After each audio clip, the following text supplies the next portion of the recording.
Namah Shivaya, Shantaya Karanaya Trilochanaya, Namah Sarvagnya Rupaya Digambaraya Te Namaha.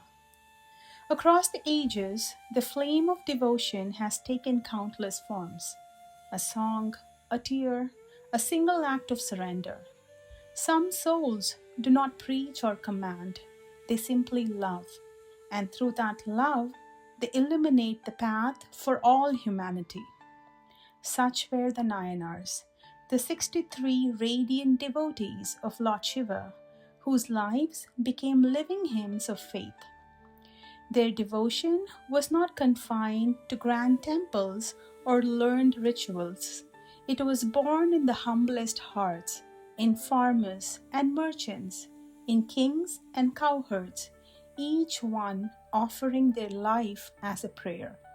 They remind us that to love God is to dissolve the boundary between the sacred and the everyday, to see divinity in duty, beauty in service, and eternity in the simplest act of love. Among these shining souls stand Anaya Nayanar, Murthi Nayanar, and Muruga Nayanar, three whose devotion flowed through music, sacrifice, and service. Their lives reveal a single truth. When love for the divine becomes complete, every sound, every breath, and every deed becomes worship. In the grand tapestry of the 63 Nayanars, some souls shone not by words or wealth, but through their silent and steadfast love for Lord Śiva.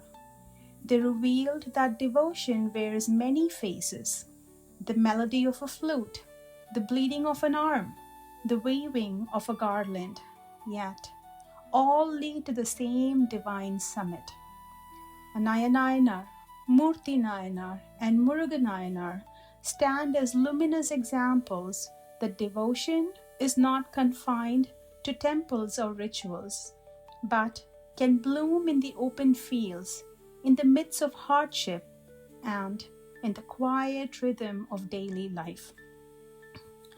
In a serene village in India, a humble cowherd named Anaya tended his cattle beneath the boundless sky.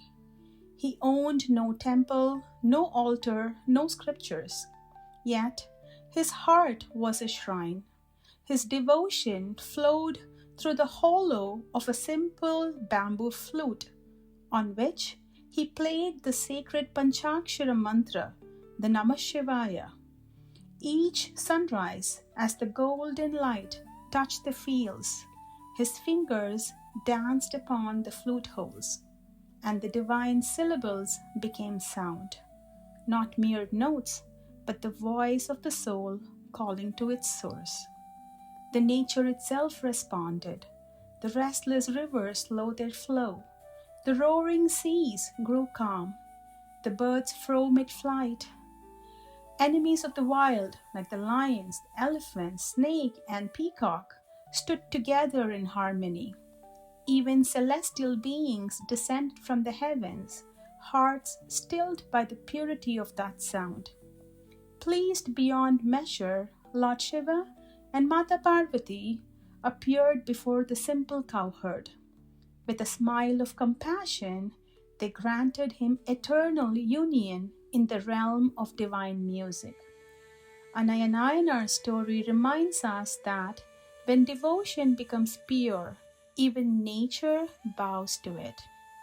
The flute is the human heart, empty within, yet capable of divine melody when filled with the breath of faith. True art, when offered in sincerity, becomes not entertainment but enlightenment, a bridge between the mortal and the eternal. Far away in another city in India, it was a thriving capital, lived Murthi Nayanar, a humble merchant devoted to Lord Śiva. Every morning, he prepared fragrant sandalwood paste with reverence and lovingly applied it to the Shiva Lingam. A simple act, yet one that sanctified his life. But one day, darkness swept across the land. Another ruler seized the throne, persecuting all Shiv devotees and forbidding their worship to Lord Shiva. All the temples were desecrated, and the sandalwood, the sacred medium of love, was banned. But devotion, like light, cannot be extinguished by any decree. How could love be outlawed? Murthi Nayanar's faith did not falter. Deprived of the sandalwood, he turned inward and found his offering there, his own body, his own pain, his unwavering devotion.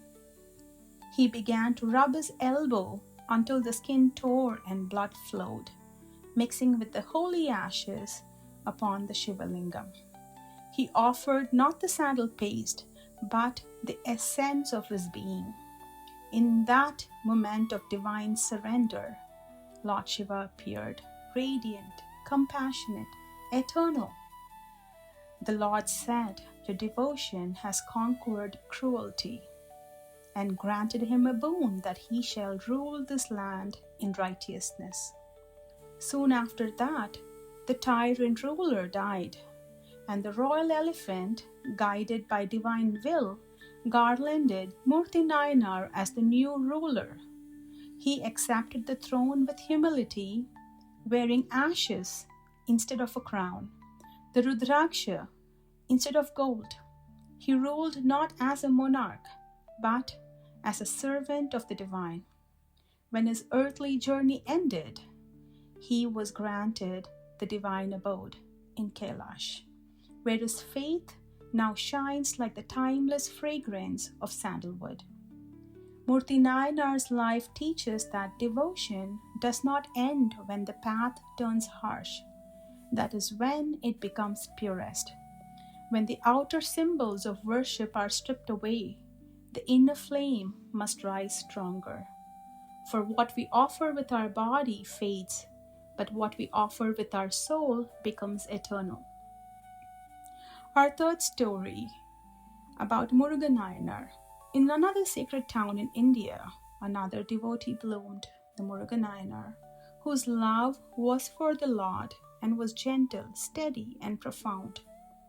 Before dawn's first light, he would awaken, bath, anoint himself with the sacred ash, and chant the Panchakshara mantra. Then, with quiet reverence, he would step into his garden. Each flower he plucked was touched as though it were the feet of the Lord himself.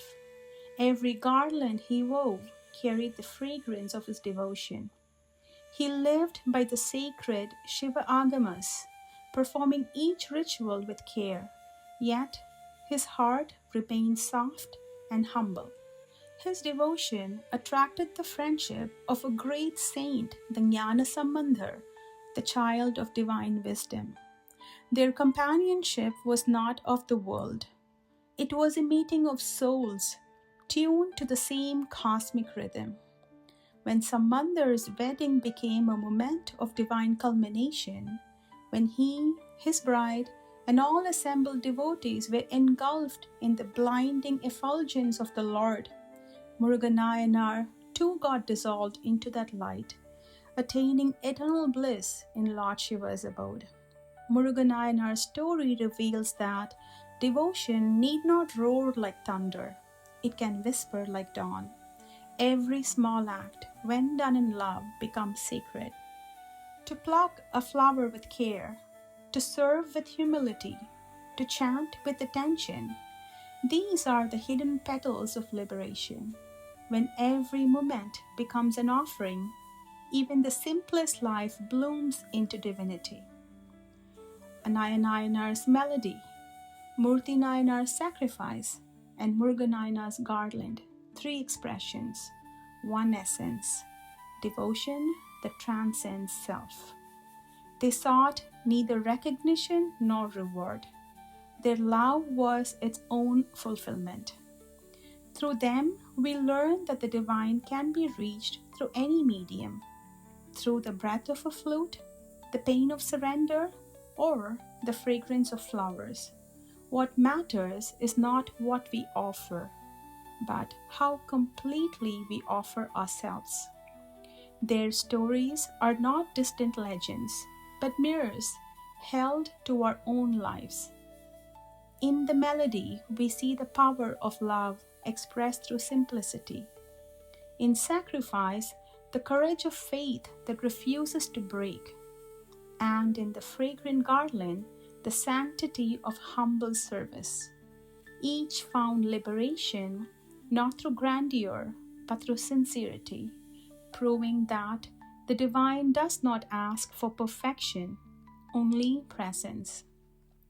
When devotion flows unbroken through our work, our words, our silence, the ordinary becomes sacred, and the smallest act becomes prayer. To live with such awareness is to dwell in Lord Śiva himself, whose grace pervades every breath and moment. May these luminous souls remind us that the path to the Lord is never far. It begins in the heart that dares to love, continues in the hands that chooses to serve, and ends only in the bliss of surrender. For in the end, there is no offering greater than oneself, and no mantra purer than the silence that breathes Lord Shiva's name through every heart. May Jagat Pita Mahadev bless us all. Keep seeking, keep chanting, keep surrendering. Om Namah Shivaya.